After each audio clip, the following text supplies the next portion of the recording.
Hi, I'm John Maxwell. When the top companies in the world are looking for trainers, speakers, and coaches, there's one name that stands above the rest, and that's Maxwell Leadership. Our certified team members have gotten proven results for companies all over the globe, and our reputation, I'm proud to say, is second to none.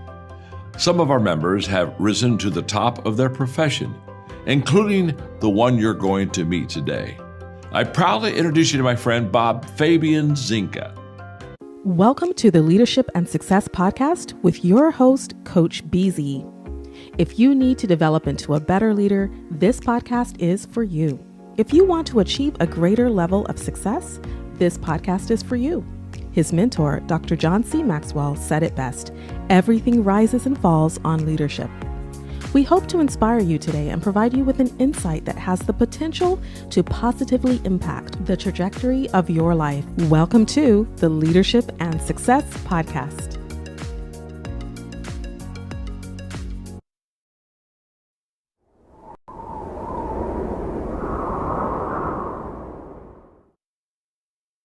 Imagine gaining the leadership skills that could redefine your career. Join Coach BZ on the Leadership and Success Podcast, where each episode delivers practical insights from world-class speakers, military leaders, and industry experts. We dive deep into what matters most: building resilient teams, leading through uncertainty, and navigating complexity with clarity and confidence. Every conversation is crafted for aspiring leaders like you who are ready to grow, lead, and make a lasting impact. Don't miss our powerful live sessions and recent highlights. Michelle Hayward on building diverse, high-performing technical teams. Ann Leslie on leading through global complexity and cybersecurity risk. Ron Carpenter AI exploring faith, resilience, and AI-powered leadership. Colonel Michelle G.I. Gardner-Ince on commanding influence from the battlefield to the boardroom. Chris Robinson on shifting from drift to drive in life and leadership. And Coach Enrique Acosta Gonzalez on mentorship, legacy, and heart-centered leadership. Ready to level up your leadership journey? Tune in on Spotify, Apple, Audible Podcasts, YouTube Live, and LinkedIn Live. Join the movement toward leadership excellence. Listen now and start transforming your success.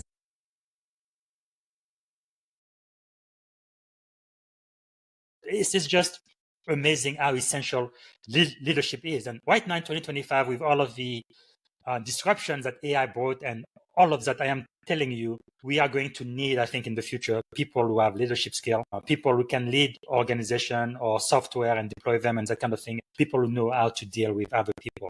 It's like the synergies that you get by working as a team so much greater than the effort of each individual person separately. And I think those are skills that are becoming more and more crucial going forward. So I see leadership changing around the world. As cybersecurity professional will have to become better leader, not just good technically in their field.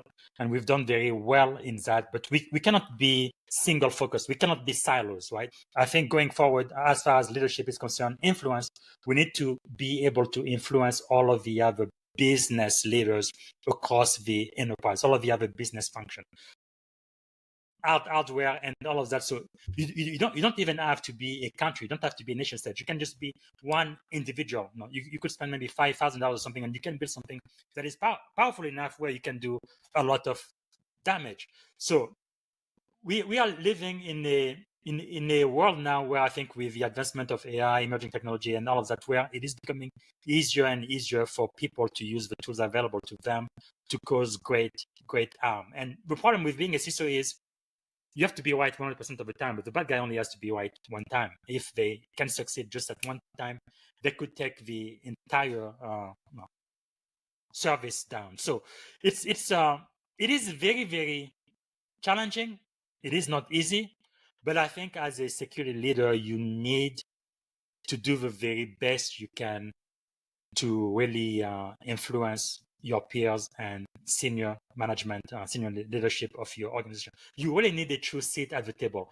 In many organizations I've been here, they say the CISO is an executive, the chief something, but in reality, it's not a C-level anything. It's just a director or a senior director in reality, because they're not even invited at some of the meetings that are critical for the strategic goals of the company, which doesn't make any sense. So I guess you have to bring in your own chair if you have to, but at least you have to be in the room. Even if you don't say anything, you at least need to know what the company is doing, where they are heading, so that you can come up with a plan to have mitigation controls in place to safeguard the data of your company. So I think it's important if you are a CISO to be a real CISO, and that C really needs to mean something. And I think it starts with influencing your peers and all of the other people across your organization, right? You have to be visible and you have to have a desire to be helpful. I don't know if I may have mentioned to that earlier, but one of the first jobs I had here in Silicon Valley, it was impossible to find the security team. You couldn't find us anywhere because like in Silicon Valley, in most companies, it's almost like it was architected by the same architect. It's like open space. Everybody has those desks there and working together. Now, senior management, like the CEO, may have his own office or something. But even in many startups, the CEO is even out there with everybody else. But in this company, security was nowhere to be found. You had to go. Bienvenue à notre podcast sur le leadership en cybersécurité. Aujourd'hui, on va explorer comment la stratégie, la technologie se mêle au leadership et comment tout cela façonne un monde numérique de plus en plus dangereux. C'est parti alors. Qu'est-ce qui te frappe le plus dans ce domaine aujourd'hui? Eh bien, je dirais que on peut distinguer 3 piliers essentiels: la technologie, le leadership et l'acuité business. Ces 3 forces interagissent pour propulser la réussite en cybersécurité et c'est vraiment fascinant. Exactement. Et tu sais, quand je réfléchis à ce que Bob Zinga expose, c'est impressionnant comment il a évolué d'un spécialiste technique à un stratège global dans ce domaine. Oui, absolument. D'ailleurs, son parcours de la Navy à la Silicon Valley montre qu'aucun domaine ne peut être isolé.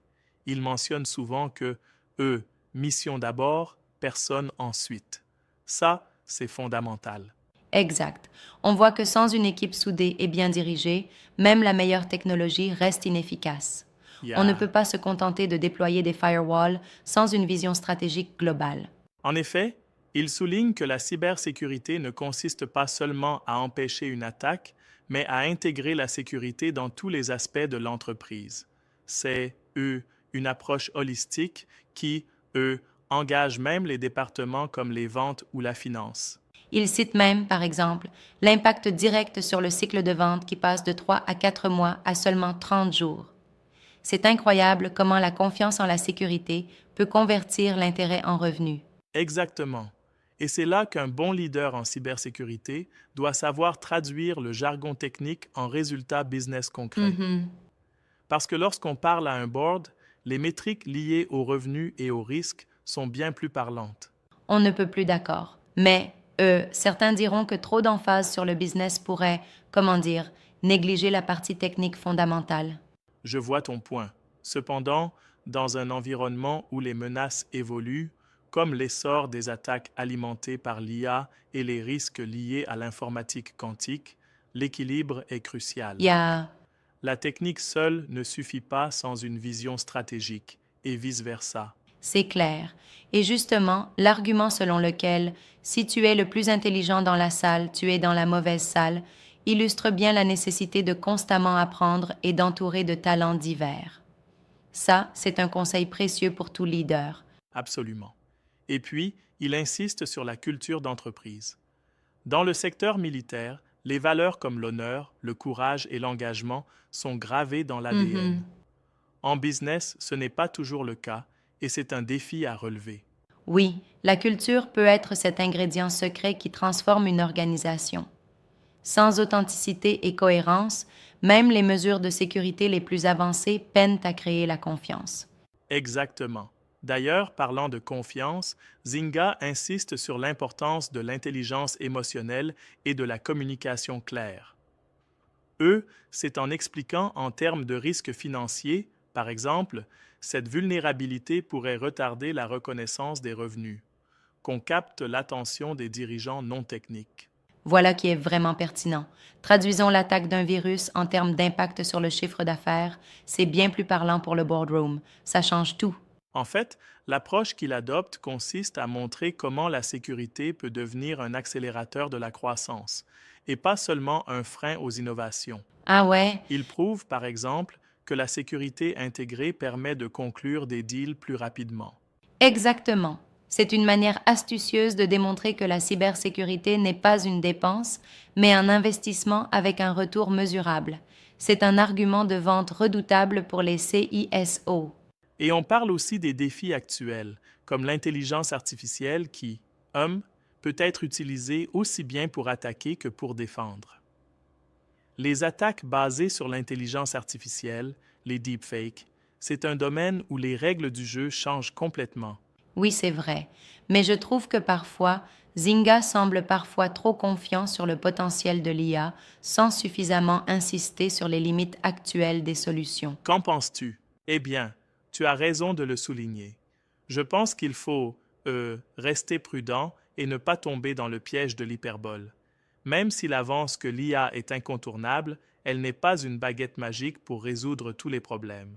C'est exactement ça. Il faut, garder les pieds sur terre et veiller à ce que la technologie soit appliquée de manière mesurée et sécurisée, plutôt que de tout miser sur l'innovation pour impressionner le board. Oui, absolument. Et le point sur la nécessité de construire une équipe diversifiée, non seulement en termes de compétences, mais aussi de perspectives et d'expérience, est primordial. Le risque d'un écho de pensée unique est réel dans beaucoup d'entreprises. Et la diversité de pensée permet de détecter des angles morts que tous, unis dans une même culture, pourraient manquer. C'est vraiment crucial pour anticiper des attaques sophistiquées comme celles menées via la chaîne d'approvisionnement. Exactement. Pour reprendre une analogie, c'est comme si tout le monde regarde dans la même direction, on risque de ne pas voir l'ennemi venir de l'autre côté. Oui, c'est une belle image pour illustrer pourquoi la collaboration et la communication interdépartementale sont indispensables dans la cybersécurité. En parlant de collaboration, Zynga souligne l'importance des champions de la cybersécurité dans chaque département. Ce sont ces personnes qui, même sans titre officiel, influencent la culture et font monter l'adhésion aux bonnes pratiques. Oh oui, absolument. Elle transforme la perception de la cybersécurité de simples contraintes à véritables partenaires des autres fonctions de l'entreprise. Et ceci revient aussi à souligner que le rôle du CISO aujourd'hui dépasse largement le cadre technique. Il doit être aussi un leader d'affaires capable de convertir des défis en opportunités. Parler le langage des revenus et des risques, c'est capital. Je suis d'accord. Mais en pratique, comment un leader peut-il convaincre le board d'investir dans la cybersécurité alors que souvent, les investissements ne montrent qu'une absence d'incident? C'est un bon point. Plutôt que de se reposer sur l'absence de failles, il faut quantifier la réduction des risques, démontrer en chiffres la diminution du temps de fermeture des deals et montrer comment un investissement en cybersécurité peut, indirectement, booster la confiance des clients et donc les revenus. Intéressant. Donc, c'est en transformant la cybersécurité en un véritable avantage concurrentiel qu'on obtient le soutien stratégique nécessaire. Exactement. Et ça, c'est là où le leadership entre en jeu. Un leader qui inspire et qui montre l'exemple gagne la confiance non seulement de son équipe, mais aussi de l'ensemble de l'organisation. Tout à fait. Dans ce contexte, une bonne dose d'humilité est indispensable. Comme le dit souvent Zynga, si tu es le plus intelligent dans la salle, eh bien, tu es dans la mauvaise salle. Oui, c'est essentiel. Embrasser l'apprentissage continu, admettre qu'on ne détient pas toutes les réponses et être ouvert aux critiques constructives. Cela permet d'élever le niveau de l'équipe et de créer un environnement sûr pour innover. Je trouve aussi inspirant le fait qu'il souligne l'importance des soft skills et de la communication dans la lutte contre des menaces extraordinairement techniques comme les attaques par IA ou la vulnérabilité aux technologies quantiques. Exactement. Pour paraphraser, il faut adopter une approche One Team, One Fight. On est tous sur le même bateau et c'est seulement à force de travail collectif que l'on peut contrer ces menaces. Et là, c'est où se dévoile toute la différence entre un simple manager et un leader inspirant. Le manager dicte, le leader motive et surtout, il sait fédérer. Oui, c'est bien dit. Et puis, on ne peut pas ignorer l'aspect valeur ajoutée que doit apporter la cybersécurité. Ce n'est pas juste éviter une attaque, mais contribuer activement à la réussite de l'entreprise en accélérant des processus clés comme le cycle de vente. À ce niveau-là, la cyberstratégie devient donc un moteur de l'innovation et non un frein. C'est un positionnement gagnant pour convaincre les investisseurs et le board. Exactement. Et pour finir, l'un des principaux conseils qu'il donne aux leaders qui l'écoutent, c'est de miser sur la formation continue et l'investissement dans leur équipe.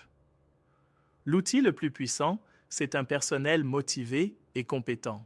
Oui, et en plus, c'est en investissant dans la diversité, en favorisant la collaboration et en prônant une culture de la transparence que la sécurité peut réellement devenir un avantage concurrentiel. En somme, ce qui ressort de cette réflexion, c'est que la cybersécurité dans ce monde dangereux d'aujourd'hui requiert un leadership agile, influent et profondément humain.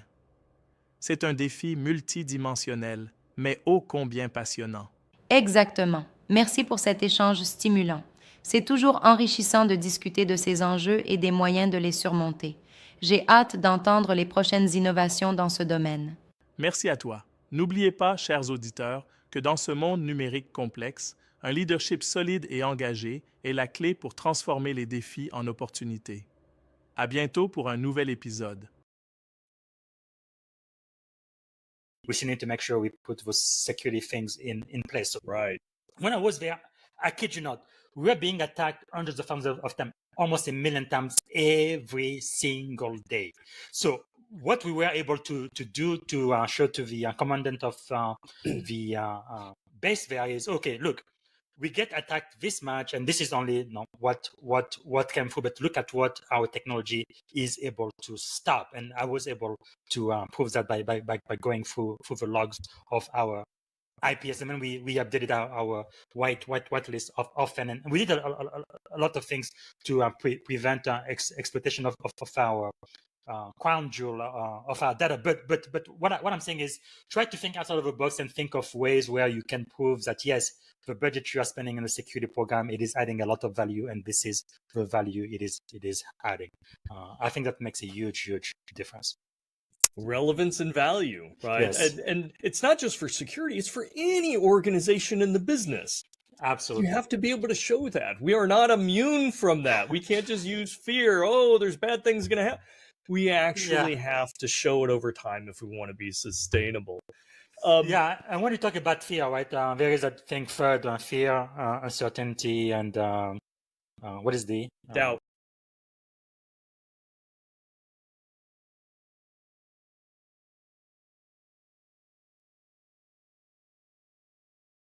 Thank you for listening to the Leadership and Success Podcast with your host, Coach BZ. If you like what you heard, please subscribe to our channels and come back for more wisdom nuggets on how you may develop into a better leader and achieve greater levels of success.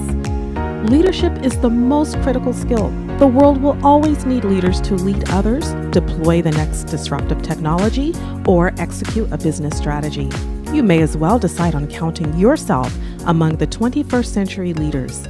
See you right here next time on the Leadership and Success Podcast with Coach BZ.